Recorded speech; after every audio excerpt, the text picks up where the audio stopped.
Hello everyone, this is Crystal Potthoff from Prayerful Arts, and I had a question recently asked, and that was, can you do Pysanky on a brown egg? And the absolute answer is absolutely yes. All of these were done on brown eggs. And while you can do it on a brown egg, there are some things that you need to take into consideration when you do Pysanky on a brown egg. So let's talk about that. First off, there's a difference between brown eggs and eggs that are green. Then there's other colors of eggs. I don't really have a lot of experience with those, so I can really only speak to brown eggs and green eggs. A green egg, in the process of its creation, the shell is green pretty much all the way through it. So if you etch it, you're going to get just perhaps slightly lighter shades of green, but you're not going to get to a white. You can certainly do Pysanky on it still, but you're going to start with a green shell. When a brown egg is formed, the brown is the last layer put on the egg in its creation process. So what that means is with a brown egg, you can actually potentially get down to a layer that looks almost white. So let's talk about that. When you do Pysanky on a brown egg, what matters is, oops, there's that broken one. Let's put that off to the side there. Okay. What matters most is what color the egg is at the beginning. So if you have these that are like a very light brown egg, you can really do pretty much a normal color sequence process. The only by that meaning you would start light to dark, and you could do pretty much any color. I personally would avoid perhaps a yellow or an orange, depending on the color of the shell, just because you might not get a contrast if that color is next to this color.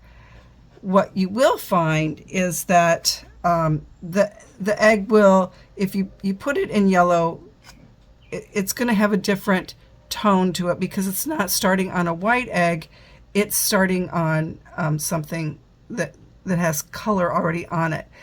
And that also applies if you do it on a green egg. And I don't have any handy here I would show you, but if your egg is green and you dye it yellow, it's going to have like a little bit of a greenish cast to it. But as you get with the darker colors, that color kind of changes. The initial colors have a little bit of a different hue to it. So something like this is similar to what I did on this one. So the lines, you can see they're not white, they're kind of this creamy color, and then this is light blue, and it's not quite as bright as you would see on if it had been on a white shell. To me, they take on a little bit more of an earthy tone. And then after I did the light blue and waxed that area, I put it in purple. And the purple looks a little bit more like I would expect the purple to look if it had been on a white egg. So your starting color of your egg really has an impact. So that's what these kind of look like. Now, if I go with something like this or like this, where it's a little darker than this, you can kind of see they're different shades, and even this one's a little darker than this one. You can again do a normal sequence, and you can also etch it. So for example, this one was one that I have a video where I show making I show doing this pattern, not this particular egg, but the initial lines are this darker color. I did all the other colors on the egg, which was a red or a scarlet. I think it was scarlet. and then dark red. So again, it has a little bit of an earthy tone. Okay, and I also did brown. So the brown is on the top. In person, you can see the difference between the dark red and the brown. It's a little harder to see it on the video.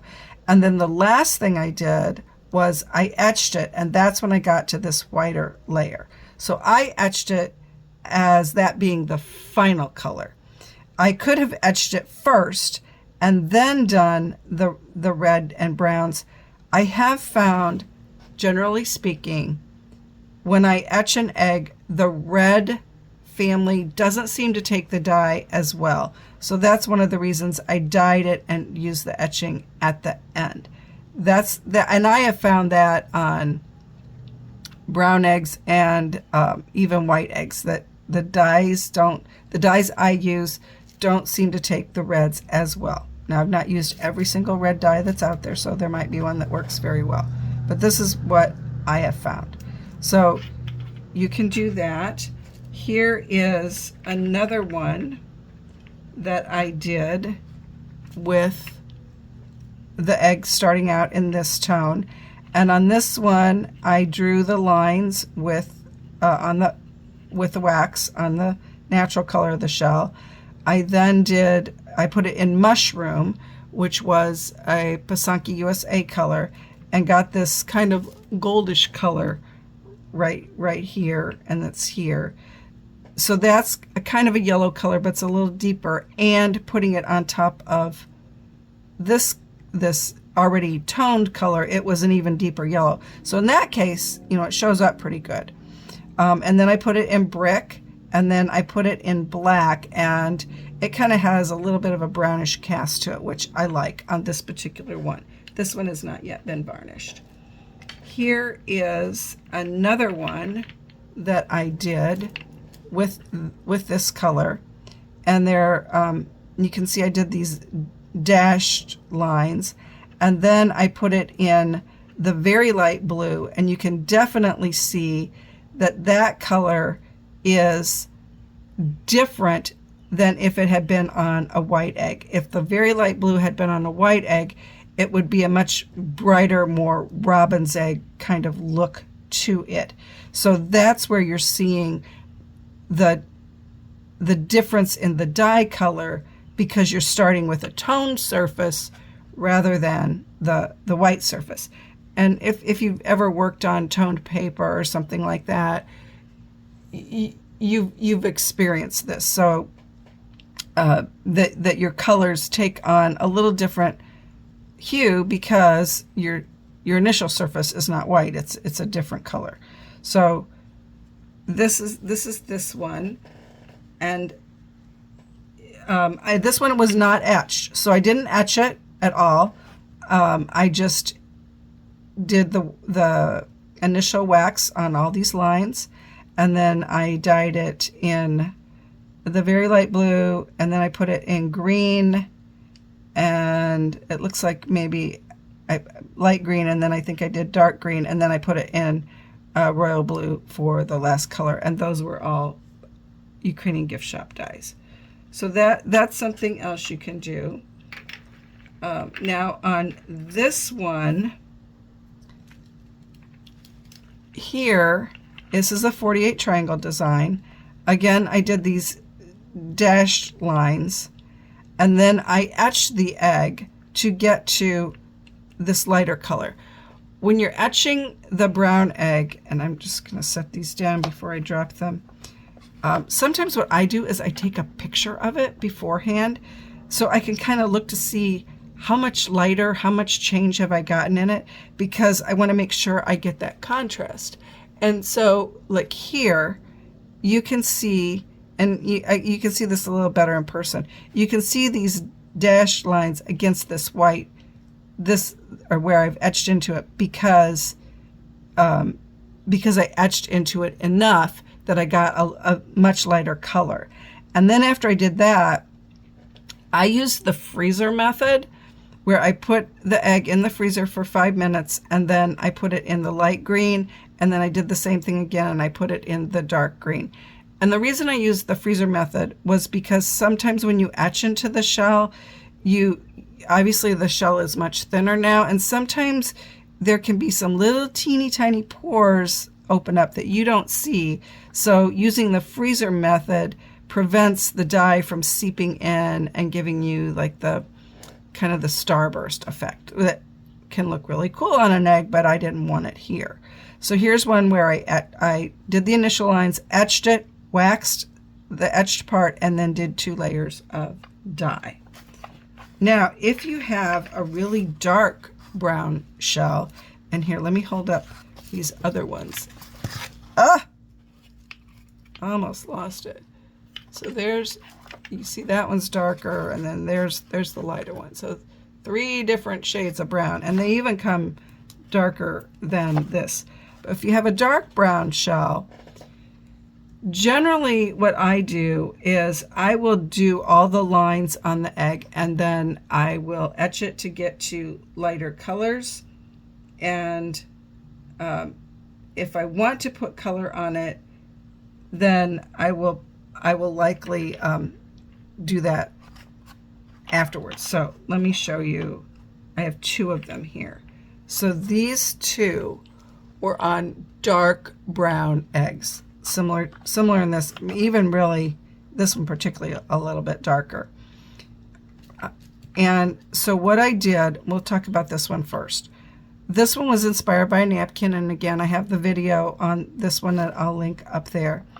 But I did all the wax on it, and then I etched it some, and even though I said, oh, that doesn't like it when it's red, you know, when it's this dark, it's really going to be hard to see any kind of color on that other than like maybe a black or a dark blue is all you're going to be able to dye and get a contrast to it.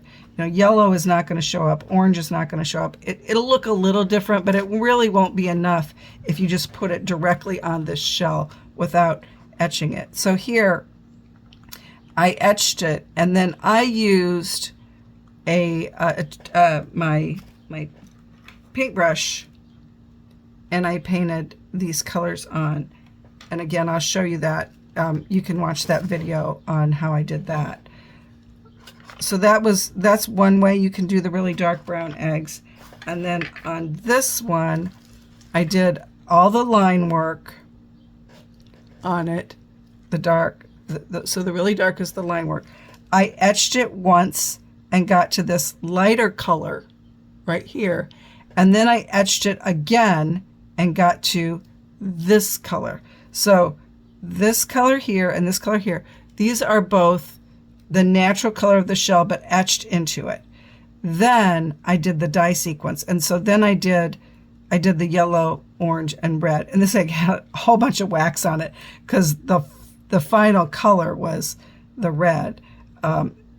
In hindsight, it might have been easier to make the yellow the final color, but my concern was I really etched into the shell, and I was afraid that washing it, I might get that seepage also. So I love the way this one turned out. Turned out really cool. And the other kind of fun thing about doing the brown eggs is I'll get people that will look at them, particularly something like this or like this, and they'll say, how did you get that gold color on there? And it's not gold, it's the lines on the egg, or it was, you know, the natural color of the shell. In some cases, and depending on the other colors you use, it can really look like, it can almost look goldish color. So anyway, brown eggs are a lot of fun to do because you get this other extra versatility in them. But you do have to take into consideration you're starting with a toned surface. I'll do a little switch out here of eggs. Let me see if I can. There, now you can kind of see them all. So, but you get some really cool effects with using the etching process, or using the fact that, like on this one, this color here was pink on top of the brown, and you can see it's a little more of an earthy looking color because it's on top of the brown egg. You get some really different color combinations in it, and they're a lot of fun. A lot of times when I'm working on brown eggs, these are eggs that I've gotten at a farmer's market, and they will take the dye amazingly well. The shells are a little bit thicker because generally they're, you know, free range chickens. So anytime you can get eggs like that, you'll find that the shells take the dye much better than perhaps a chicken, a store-bought chicken egg. I apologize. Anyway, give it a try. Lots of fun, and I'll link those other videos for these two so you can see some of what it looked like in process. So take a try. Hope you have fun with it, and I'll see you in my next video. Thanks for watching.